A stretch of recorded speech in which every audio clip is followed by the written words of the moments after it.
One thing to remember is PrEP is not the cure for HIV. It is to be used in conjunction with healthy, safe practices to prevent HIV contraction. For more information, you can visit whitman-walker.org. For Howard University News Service, this is Devin Jones.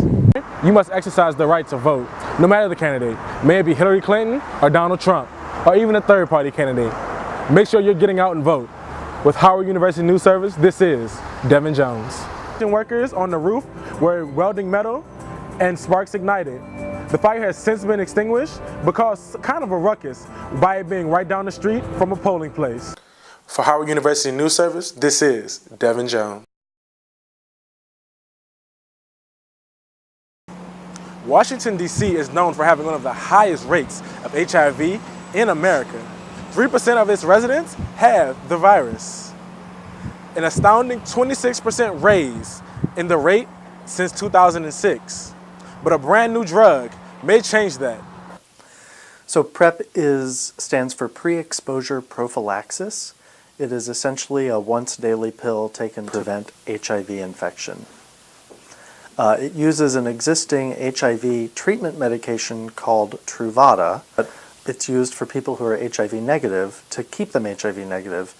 The analogy that seems most comfortable for people is to say it's sort of a birth control pill for HIV. Back in 2012, the FDA approved the new drug in an effort to prevent the virus. When taken every day, PrEP is an extremely safe and highly effective way of preventing HIV. I mean, I think that there's some mythology out there that we're still trying to understand, that people who go on PrEP engage in riskier sex or more frequent sex, or that they abandon condom use altogether. The recommendation is to use PrEP in conjunction with condoms. But we know that people don't use condoms routinely. PrEP is no cheap drug. It can cost about $1,800 a month without insurance. So make sure you're checking with your healthcare provider to make sure that you're covered. People who were going to early adopt PrEP have early adopted it, right? It's people who are, white, privileged, have lots of health literacy and access to insurance, etc. And so now we actually need to do a better job getting other people educated about PrEP. So share information about it if you do go on it. There's tons of information on the internet, on the web. There are certainly lots of places to go in D.C. for PrEP. One thing to remember is PrEP is not the cure for HIV. It is to be used in conjunction with healthy, safe practices to prevent HIV contraction. For more information, you can visit whitman-walker.org. For Howard University News Service, this is Devin Jones.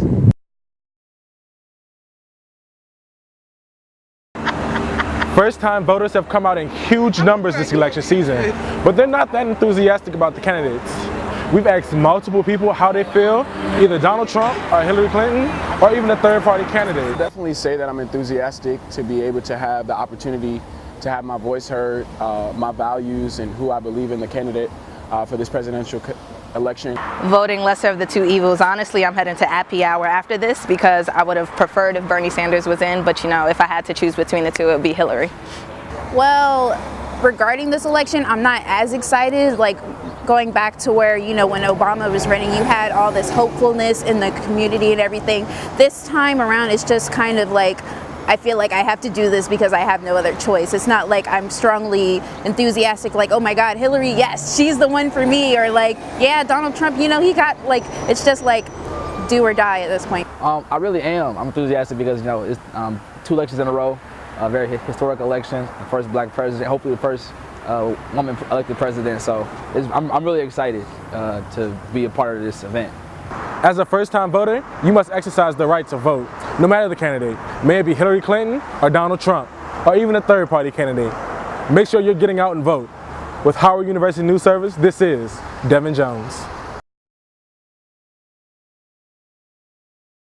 I'm standing here in front of 1150 17th Street Northwest, where the building right behind me, not too long ago, caught on fire. We talked to construction workers where they said demolition workers on the roof were welding metal and sparks ignited. The fire has since been extinguished but caused kind of a ruckus by it being right down the street from a polling place. With Howard University News Service, this is Devin Jones. The LGBT community is one of the most discriminated groups of people in the world, and it can even be worse for the black community. Senior Faith Mitchell identifies as a masculine presenting lesbian, which for her means she dresses in a masculine manner.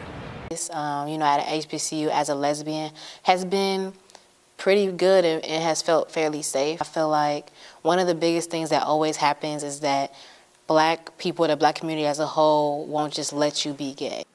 Zora Barclay identifies as a pansexual woman.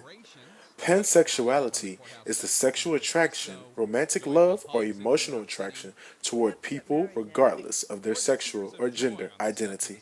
I think one of the biggest things that we deal with as queer students on this campus is having to listen to consistent microaggressions, having to consistently listen to professors saying horribly homophobic and transphobic things, and having to sit there because our grade is affected. Back in 2000, Howard University students took a stance for LGBT rights by forming Cascade, the coalition of activist students celebrating the acceptance of diversity and equality. Because I was gay, a lot of people didn't really talk to me or whatever, but I joined Cascade, obviously, so I have friends now. Being a part of a black Greek letter organization on an HBCU campus is something that is widely praised around the nation. But being openly gay and a part of these organizations can cause challenges for some people. I found that I have met people of the community, especially masculine of centered women, who are part of every single organization. So I don't think it's necessarily the organization that's an issue, but it's often the person. For Howard University News Service, this is Devin Jones.